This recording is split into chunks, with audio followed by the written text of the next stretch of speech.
জামাত ইসলামীর secretary general মজলুম জননেতা সাবেক ছাত্র নেতা অধ্যাপক মিয়া মোহাম্মদ গোলাম পরোয়ার অধ্যাপক মিয়া মোহাম্মদ গোলাম পরোয়ার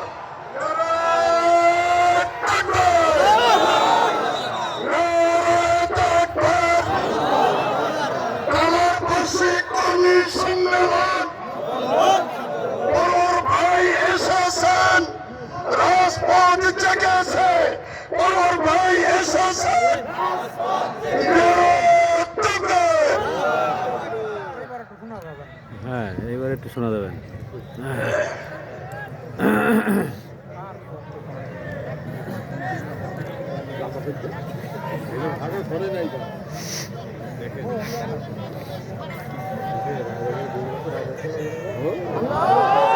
আসসালামু আলাইকুম ওয়া রাহমাতুল্লাহি ওয়া বারাকাতুহু। সবাই আপনারা ভালো আছেন? আলহামদুলিল্লাহ। আলহামদুলিল্লাহি রাব্বিল আলামিন। الصلاة والسلام على سيد المرسلين وعلى آله وصحبه أجمعين। বাংলাদেশ জামাত ইসলামীর সাতক্ষীরা জেলার তালা উপজেলার উদ্যোগে আয়োজিত ঐতিহ্যবাহী পাটকেল ঘাটারি বলফিল্ডে আয়োজিত ঐতিহাসিক কর্মী সম্মেলনের সংগ্রামী সভাপতি তালা উপজেলা জামাত ইসলামের আমির হযরত মাওলানা মুফিদুল্লাহ সাহেব, আপনারা দেখতে পাচ্ছেন আজকের এই মঞ্চে ভূমিষ্ঠ তালা কলারোয়া তথা সাতক্ষীরা এই জনপদের জননন্দিত নেতা, ঢাকা বিশ্ববিদ্যালয়ের এককালীন মেধাবী ছাত্র, রাজশাহী বিশ্ববিদ্যালয়ের সিনেট সদস্য, বাংলাদেশ জামাত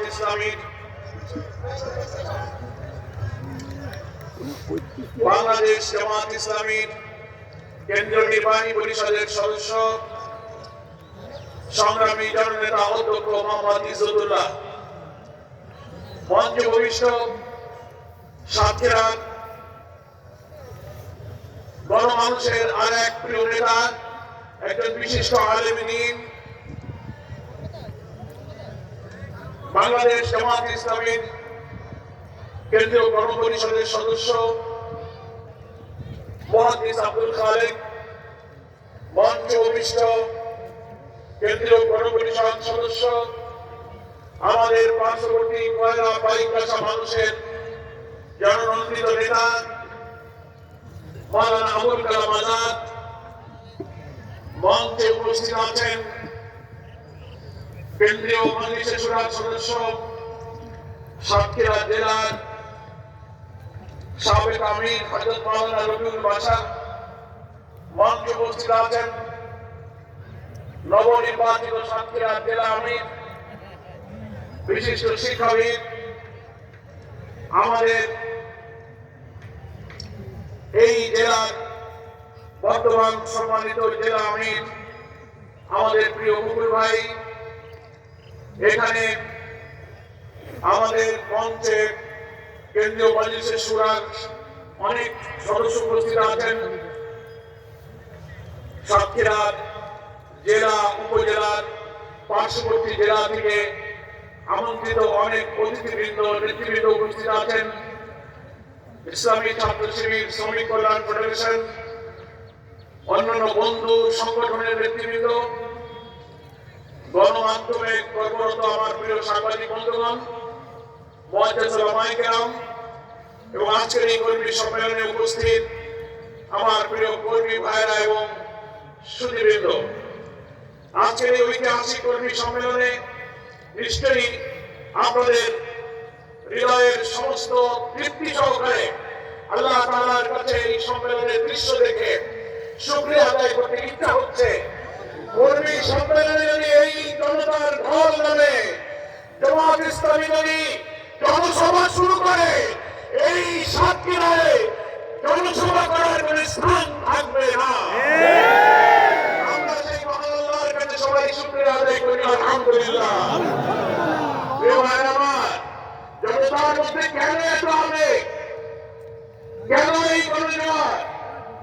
জনতার ঢল নামে বাংলাদেশের জামাত ইসলামীর সংগ্রামী আমির ডক্টর শফিকুর রহমান, যিনি বাংলাদেশের রাজনীতিতে সবচেয়ে আলোচিত ব্যক্তিত্ব, সবচেয়ে নন্দিত নেতা, সবচেয়ে মানবিক নেতা, নতুন বাংলাদেশ গড়ার যিনি স্বপ্ন সারথী, তিনি রাজধানী ঢাকা থেকে বাংলাদেশের শহরে নগরে গ্রামে যেভাবে ছুটে বেড়াচ্ছেন, কোটি কোটি মানুষ তাকে একটু দেখার জন্য, তার মুখের কথা শোনার জন্য যেখানেই যাচ্ছেন লক্ষ জনতা বন্ধ পায়ের মতো ছুটে পড়ছে।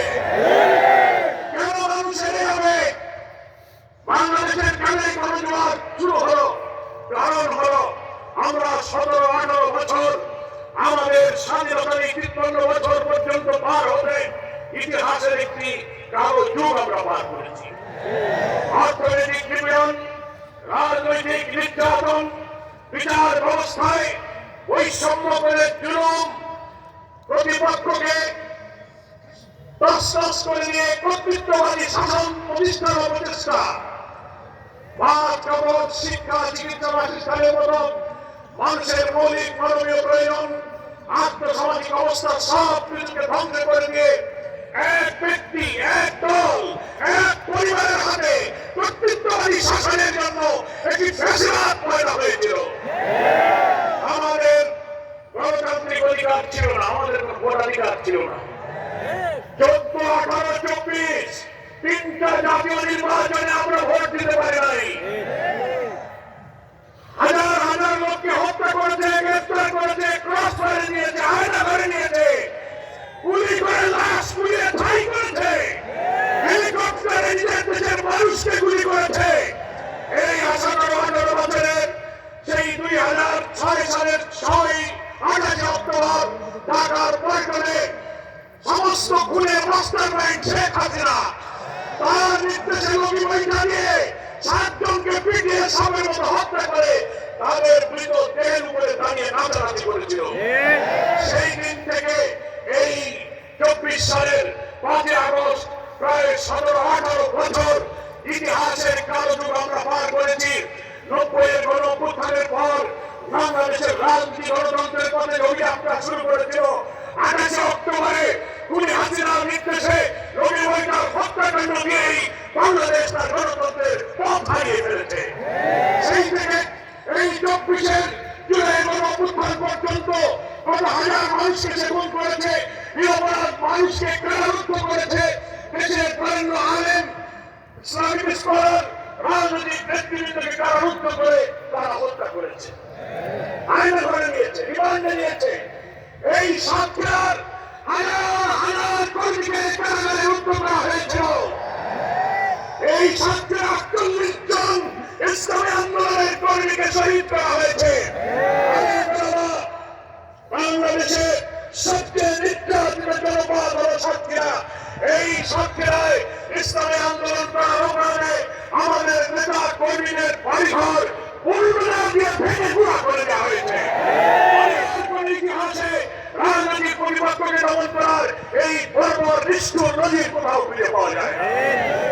তিনি চেয়েছিলেন উনি শুধু ক্ষমতায় থাকবেন, উনি, ওনার পরিবার, ওনার দল, ওনার সিন্ডিকেট, চাকরি বাকরি, ব্যবসা বাণিজ্য, রাজনীতি সব তার হাতে থাকবে, আর বিরোধী দল সবাইকে শেষ করে দেবে। এটার নামই তো ফ্যাসিবাদ, কি বলেন ঠিক কিনা? এটার নামই হচ্ছে কর্তৃত্ববাদী শাসক। আমি যা বলবো সে কথাই শুনতে হবে, তোমাদের কোনো কথা হবে না। আমরা 15টা বছর বিএনপি, জামাত সহ সব বিরোধী দল আমরা 15, 16, 17 বছর এই ফ্যাসিবাদের বিরুদ্ধে আন্দোলন করে বলেছি, কর্তৃত্ববাদী শাসন, তুমি ফ্যাসিস্ট, তুমি অত্যাচারী, তুমি স্বৈর শাসক, তুমি দেশের সম্পদ লুটপাট করে বিদেশে পাচার করেছো, আত্মসাৎ করেছো, তুমি অবাধ নির্বাচনের ব্যবস্থা করে জনগণকে তার ভোটাধিকার প্রয়োগ করার সুযোগ দাও। তিনি ভাবলেন নির্বাচন যদি অবাধ এবং নিরপেক্ষ হয়, জনগণ যদি স্বাধীনভাবে ভোট দিতে পারে, তিনি আর ক্ষমতায় আসতে পারবেন না। কারণ এই 15 বছরের জুলুম, শোষণ, নিপীড়ন, অর্থনৈতিক নিপীড়ন, লুটপাট, অত্যাচার, খুন, বঞ্চনা, বৈষম্য, মানবাধিকার লঙ্ঘন, আলেম ওলামার উপরে নির্যাতন যা করা হয়েছে,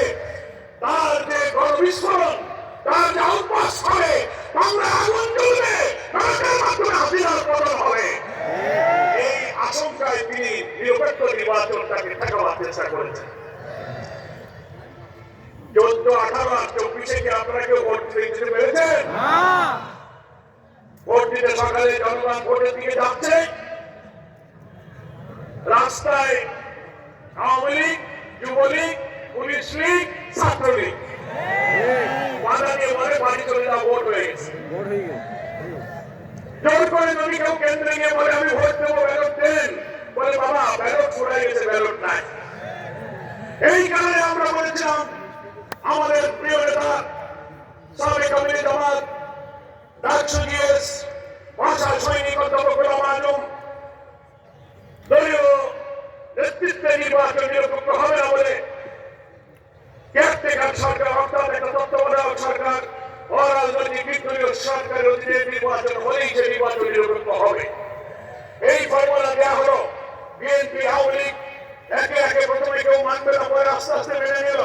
সেই নির্বাচনের বিধানটা 90 গণঅভ্যুত্থানের পরে গঠিত সরকার সকলেই নির্বাচনের পরে পার্লামেন্টে আইন পাস করে সংবিধান অন্তর্ভুক্ত করা হলো। এই ফ্যাসিস্ট হাসিনা কেয়ারটেকার সরকার এসে বিধান বাতিল করার জন্য উঠে পড়ে লাগলো। 11 সালের পার্লামেন্টে আমাদের সেই পঞ্চদশ সংশোধনী সেটাকে বাতিল করার জন্য তিনি পার্লামেন্টে বিলের আলোচনার সুযোগ দিলেন। সাংবাদিক বন্ধুগণ, আইন অপরাধবিদ সচেতনতা সাক্ষী আছেন। সেই দিন প্রধানমন্ত্রী শেখ হাসিনার এই তত্ত্বাবধায়ক সরকারের বিধান বাতিলের জন্য কি কর্তৃত্ববাদী ভূমিকা ছিল। পার্লামেন্টে একটা কমিটি করা হয়েছিল, পার্লামেন্টারি কমিটি। কেয়ারটেকার সরকারের বিল নিয়ে আলোচনা দিয়ে এটা থাকবে কি থাকবে না। সংসদীয় কমিটি সকলেই একমত হলো, বললেন না এই বিধানটা থাকা উচিত, তা না হলে নিরপেক্ষ নির্বাচন হবে না। হাসিনা তারপরে লোকদের উপরে খেপে গেলেন। ওই কমিটিতে আওয়ামী লীগের লোকেরাই সব ছিল। তিনি বললেন না এটা বাতিল করো। আমি বলেছি বাতিল করতে হবে। উনি পার্লামেন্টারি কমিটির সিদ্ধান্ত মানবেন না। কত বড় কর্তৃত্ববাদী। চলে গেল সেনা সংশোধন করার জন্য, আদালতে চলে গেল, সুপ্রিম কোর্টের আপিল ডিভিশনে।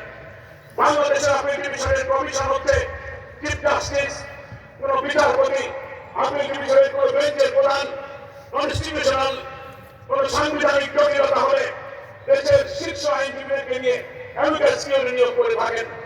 এই পঞ্চদশ সংশোধনী বাতিলের প্রশ্নে 9 সদস্যের অ্যামিকাস কিউরি নিয়োগ করে আদালতের পরামর্শ দিয়ে তাদের পরামর্শ দেওয়া হলো।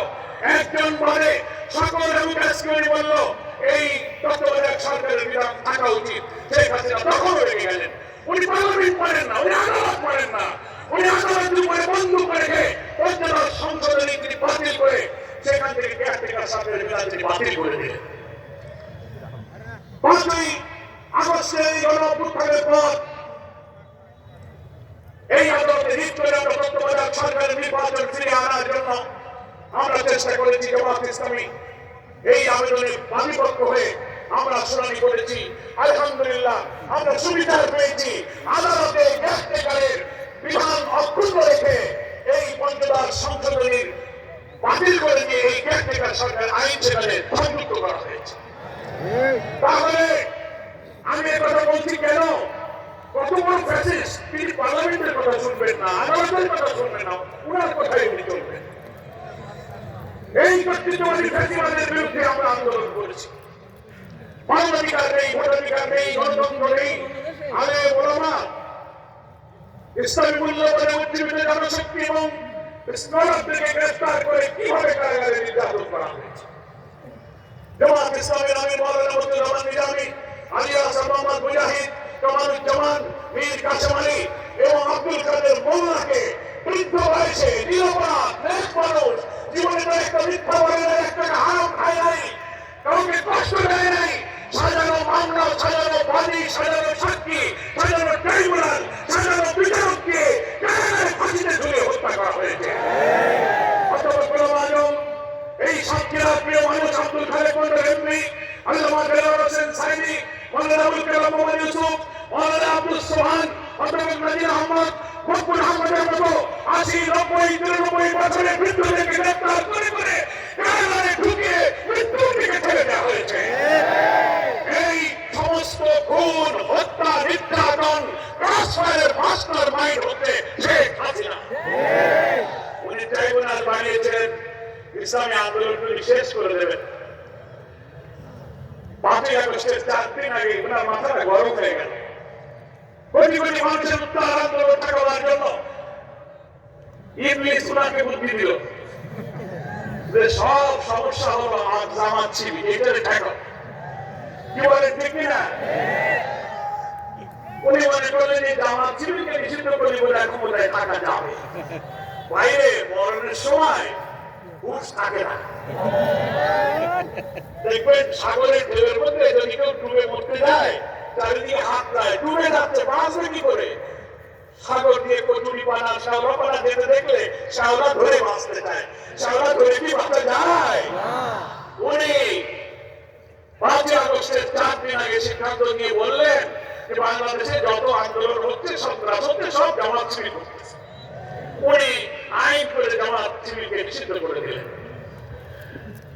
মহান আল্লাহ তাআলার ইচ্ছা না হলে মানুষের ইচ্ছা পূরণ হয় না। ওয়া তাশাউনা ইল্লা ইয়াশাআল্লাহু রাব্বুল আলামিন। আল্লাহ তাআলা বেশি সময় দিলেন না। দাম্ভিক, অহংকারী, প্রতিহিংসাপরায়ণ শাসকদের আল্লাহ কিছুটা হয়তো ছাড়বেন, কিন্তু একদম ছেড়ে দেন না। জামাত শিবিরের উপরে হাত দেওয়ার চাপ দিয়ে পাঠায় আল্লাহ তাআলা তাকে নিষিদ্ধ করে দিলেন। কাপুরুষের মতো পালিয়ে যেখানকার মাল সেখানে ফিরে গেল। আর জামাত ইসলামী আর ইসলামী ছাত্র শিবিরকে মহান আল্লাহ পাক রোজা আকাশে উন্নীত করে দিলেন। আমরা সেদিন কারাগারে ছিলাম, খুলনায় হাজার হাজার বন্ধু টেলিভিশনে দেখতে পাচ্ছি। সেনাপ্রধান জাতির উদ্দেশ্যে ভাষণ দিচ্ছেন, সাংবাদিকরা প্রশ্ন করছে আপনি যে রাজনৈতিক নেতাদের উদ্দেশ্যে যে মিটিং করলেন, আপনার মিটিং এ কারা কারা ছিল? সেনাপ্রধান বলছেন আমাদের মিটিং এ প্রথমেই নাম বললেন জামাতের আমির সাহেব ছিলেন। আল্লাহু আকবার। যে জামাতকে তুমি নিষিদ্ধ করেছো, সেই জামাতের আমির সেনা প্রধান ডেকেছে, বঙ্গভবনে গিয়েছে, এবং সেই জামাত শিবিরকে তুমি নিষিদ্ধ করার পর আল্লাহ তাআলা সেই জামাত শিবিরকে আবার সম্মানিত করেছে। এইসব ক্ষোভ, বিক্ষোভ, গণবিস্ফোরণের কারণে, মানুষের দুঃখ, কষ্ট, বৈষম্য, বঞ্চনার কারণে আজকে বাংলার গ্রামে গঞ্জে মানুষের জোয়ার তৈরি হয়েছে। ফ্যাসিবাদ বিদায় নিয়েছে, এখন আমরা নতুন বাংলাদেশ গড়তে চাই। কি বলেন ঠিক কিনা? আমাদের সোনার সন্তানেরা রাজপথে আন্দোলন করেছে, আর তাদের স্লোগান ছিল we want justice, we want justice. আমরা সুবিচার চাই, ন্যায় বিচার চাই। আপনি জাস্টিস কোথায় পাবেন? সুবিচার কোথায় পাবেন? মানুষের তৈরি করা কোনো আইনে, মানুষের শাসনে কখনো সুবিচার কায়েম হতে পারে না। মানুষ পক্ষপাতিত্ব করতে পারে, মানুষ ভুল করতে পারে, মানুষ নষ্ট দ্বারা বিতাড়িত হতে পারে, মানুষ লোভে ভয়ে প্রভাবিত হতে পারে, কিন্তু যে মহান আল্লাহ তাআলা মানুষকে সৃষ্টি করেছেন, আকাশ পৃথিবীর যিনি মালিক, আসমান থেকে ফেরেশতার মাধ্যমে নির্ভুল জ্ঞানের যে উৎস, নির্ভুল জ্ঞানের উৎস হচ্ছে আল কোরআন। সেই কোরআনে আল্লাহ ইনসাফের বিধান দিয়েছেন, ওটাই হচ্ছে জাস্টিস, ওটাই হচ্ছে সুবিচার। বাংলাদেশে জামাত ইসলামী সারা দেশে সুবিচারপূর্ণ একটি কল্যাণ রাষ্ট্র, একটি ওয়েলফেয়ার স্টেট, ইসলামের যে সৌন্দর্য, যে বিউটি অফ ইসলাম, জনগণের মাঝে শাসন ব্যবস্থা এমন ভাবে করবে যে বাংলাদেশ হবে শোষণ মুক্ত, বৈষম্যহীন, অর্থনৈতিক মুক্তির এক নিরাপদ, সমৃদ্ধ মানবিক বাংলাদেশ। কি বলেন? সেই বাংলাদেশের জন্য, সেই বাংলাদেশ নির্মাণের জন্য আজকে তালায় মানুষের জোয়ার নেমেছে। আলহামদুলিল্লাহ। এখন কথা হলো এমন বাংলাদেশ জামাত ইসলামী নির্মাণ করতে চায় যে বাংলাদেশে মানুষের ভাত, কাপড়, শিক্ষা, চিকিৎসার অভাব থাকবে না। আল্লাহ রাসূল বলেছেন ইসলামের ভিত্তিতে গঠিত করা কল্যাণ রাষ্ট্রের শাসকের দায়িত্ব ওই রাষ্ট্রের সব মানুষের মৌলিক সমস্যার সমাধান করা। চাকরি দাও, কাজ দাও, খেতে করতে দাও। যদি দিতে না পারো, যারা বেকার থাকবে তাদের প্রতি মাসে বেকার ভাতা দিতে হবে। সকল অসুস্থ মানুষের চিকিৎসা রাষ্ট্রীয় দায়িত্বে নিরাপদভাবে চিকিৎসা সেবা দিতে হবে। আদালতের সুবিচার হবে। কি করেছে তোমরা? বড় বড় আলেমদেরকে নিয়ে ডান্ডাবেড়ি পরিয়ে, হ্যান্ডকাপ পরিয়ে তুমি আদালতে হাজির করেছো মিথ্যা মামলা দিয়ে। ইসলামী কল্যাণ রাষ্ট্র হলে এই অবিচার হবে না, সুবিচার হবে। কি বলে ঠিক কিনা? অর্থনীতি হবে জাকাত ভিত্তিক, সুদ মুক্ত, বৈষম্যহীন,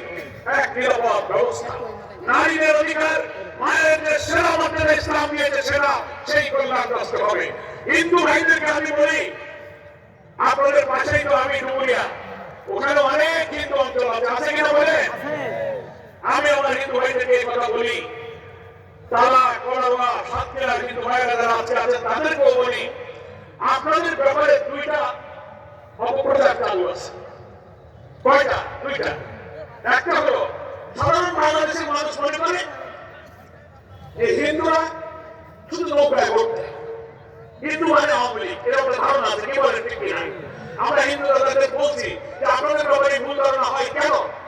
বলে হ্যাঁ ধারণা তো আছে, কিন্তু এটা তো ঠিক না। আমরা বলি তাহলে আপনাদেরকে প্রমাণ করতে হবে যে হিন্দু মানে আওয়ামী লীগ নয়, হিন্দু মানে নৌকা নয়, হিন্দুরা কল্যাণ রাষ্ট্রের জন্য অন্য কোনো দলের মাত্রায় ভোট দিতে পারে, এটা হিন্দুদের প্রমাণ করতে হবে। আর একটা অপপ্রচার আছে জামাত শিবিরের বিরুদ্ধে। কি বলে?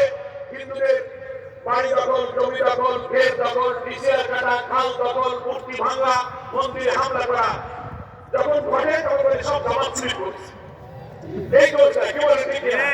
আমি নুমাইয়া হিন্দুদের মিটিংয়ে বলেছি, আপনারা কি একটা প্রমাণ দিতে পারবেন কোন মন্দির ভাঙা, কোন জমি দখল, ক্ষেত দখল, বাড়ি দখল, হিন্দুদের উপর অত্যাচার অবিচারে কোন জামাত শিবিরের লোকেরা জড়িত আছে? ওনারা বলে না, জামাত শিবিরের লোকেরা না। তাহলে কেন আপনারা প্রতিবাদ করেন না? কিছু হলেই আপনারা জামাত শিবিরকে ধরবেন। আমরা হিন্দু ভাইদেরকে বলি, আমাদের প্রিয় নবী মুহাম্মদ মুস্তাফা সাল্লাল্লাহু আলাইহি ওয়াসাল্লাম পরিষ্কার ইরশাদ করে গেছেন বিদায় হজের ভাষণে, বিভিন্ন সময়ে মুসলিম শাসকদের কাছে সেই রাষ্ট্রের সমস্ত ধর্ম বর্ণের লোকদের জান মাল হচ্ছে আমানত স্বরূপ। অর্থনৈতিক, রাজনৈতিক, সামাজিক সমস্ত মানবিক অধিকার একজন মুসলমান যেমন অধিকার ভোগ করবে, একজন হিন্দু সেই সমান অধিকার ভোগ করবে। তাদের নিরাপত্তার জন্য ইসলাম এক সমান সামনের বাণী শুনিয়েছে। তাই বিগত দিনের সব অপপ্রচার, মিথ্যাচার বাদ দিয়ে আসুন, জামাত ইসলামী কল্যাণ রাষ্ট্রের সুশীতল ছায়ায় হিন্দু ভাইরাই সবচেয়ে নিরাপদ থাকবেন। আমরা সেই গ্যারান্টি। তারা করে আমার মানুষ দেখতে শুনতে মনে হয় উনি একজন মৌলভী সাহেব, দাড়ি টুপি হুজুর না। ইসলামী জ্ঞান এবং ইলম কালাম আল্লাহ তাকে দিয়েছেন। আধুনিক শিক্ষায় শিক্ষিত, ম্যাথমেটিক্স ঢাকা বিশ্ববিদ্যালয়ের কৃতি ছাত্র, রাজশাহী ইউনিভার্সিটির সিনেট মেম্বার। এইখানে যারা নির্বাচন করেন প্রার্থী হন, সকল যোগ্যতায়, সকল মেধায়, সকল গুণে বিদ্যুৎ হচ্ছে সেরা প্রার্থী হবে আমাদের। আমরা জামাত ইসলামের পক্ষ থেকে এই একজন সেরা মেধাবী, সৎ এবং জনগণের সেবক, নিরহংকার মানুষকে তারা করার জন্য জামাতের পক্ষ থেকে আজকে আমরা উপহার দিয়ে গেলাম। আপনারা উপহার গ্রহণ করবেন। আপনাদের কাছে আমরা মনে করি সাতক্ষীরার যেসব সমস্যার কথা বললেন, জলবদ্ধতা, ভাই আমার ডুমুরিয়া, কেশবপুর, মনিরামপুর, তারা করোনা সব মিলে একই দশা আমাদের। কি বলেন ঠিক কিনা? যারা এখানে মন্ত্রী এমপি হয়েছে 53 বছরে খেয়াল করেননি 60-এর দশকে ওয়াদা তৈরি করার বিভিন্ন পোল্ডার বানিয়ে পানি উন্নয়ন বোর্ড যেটা করা হয়েছিল স্বাধীনতার পরে, 60-এর দশকের পরে এখানে আর কেউ কোনো সংস্কারের কাজ করেনি। সিলটের হয়ে, নদী ভরাট হয়ে, খালগুলো, সুইচ গেটগুলো ভরাট হয়ে, পানি নিষ্কাশন বন্ধ হয়ে এখন ফসল, মাছ, কৃষিকাজে দারুণ ক্ষতি হচ্ছে। আমরা সরকারকে বলেছি এই অঞ্চলের জলবদ্ধতা নিরসনে হাজার হাজার কোটি টাকার বড় মহাপরিকল্পনা নিতে হবে। সরকারের লোকদের সাথে আমারও কথা হয়েছে, ওনারা বলেছেন স্যার আমরা চেষ্টা করছি, প্রাথমিক পর্যায়ে পানি নিষ্কাশনের কিছু পরিকল্পনা সরকার দিয়েছে, এই শুকনো মৌসুমে কিছু কাজ শুরু করার জন্য আমরা সরকারকে বলেছি, ওনারা কথা দিয়েছেন কিছু কাজ ইনশাআল্লাহ শুরু হবে।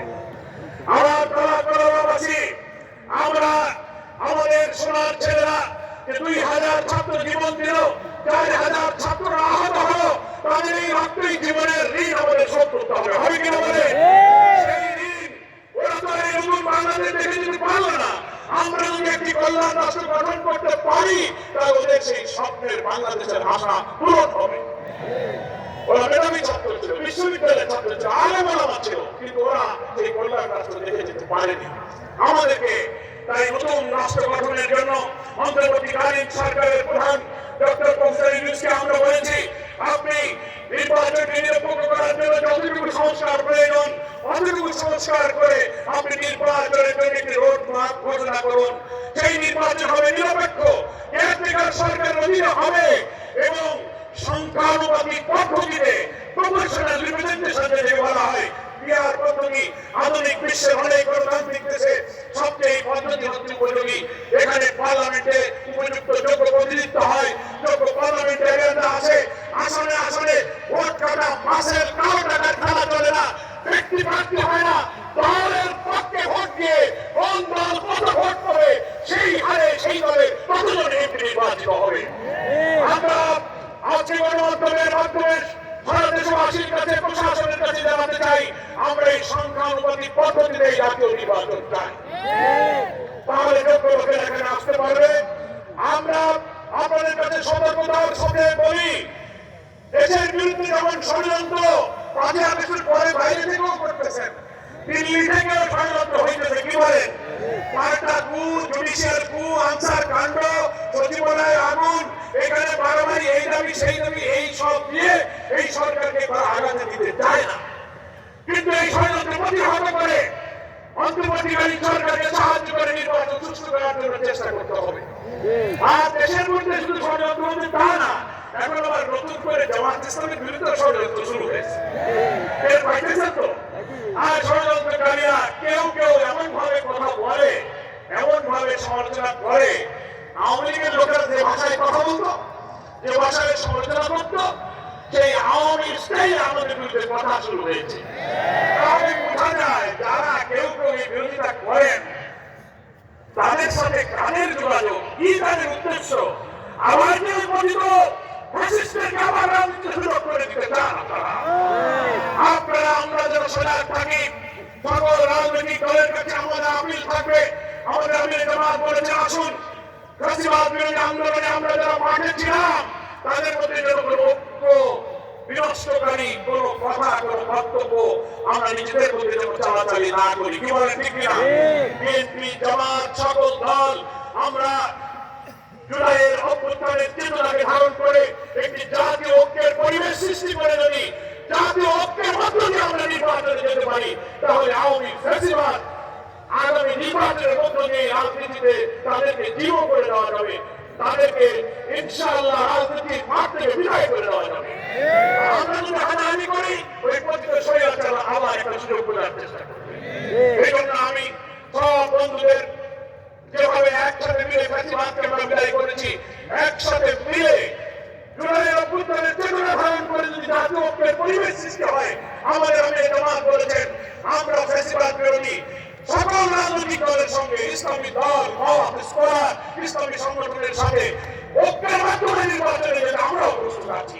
একটি জাতীয় ঐক্যের পরিবেশ তৈরি করার জন্য আমি সকল রাজনৈতিক দলকে রাজনৈতিক বক্তব্য ভাষা বাক্যে যেন গণতন্ত্র, ভোটাধিকার এবং ঐক্যের সুর যেন ধ্বনিত হয়, সেটা আমাদেরকে খেয়াল করতে হবে। আরেকটি কথা বলে আমি আপনাদের কাছ থেকে বিদায় নেব। আসলে আগেই শেষ হবে, আপনারা এই সমাপ্তির কথা শুনে আপনারা আশা করি যাবেন।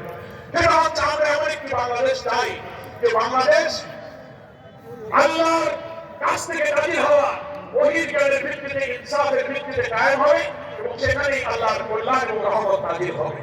অভাব অনটন দুঃখ থাকবে না, অন্নহীন বস্ত্রহীনের মর্ম ব্যথা, নিরস্বরের আকুতি, নিরন্ন মানুষের কান্না থাকবে না, সবাই সফল থাকবে। আল্লাহ কোরআন বলেছেন, ওয়ালাউ আন্না আহলাল কুরআ আমানু ওয়াত্তাকাউ লাফাতাহনা আলাইহিম বারাকাতিন মিনাস সামাই ওয়াল আরদ। আল্লাহ বলেন, কোন জনগণের মানুষ যদি আল্লাহর উপর ঈমান এনে আল্লাহকে ভয় করে, শেষ করেন আগে তো বুঝলেন,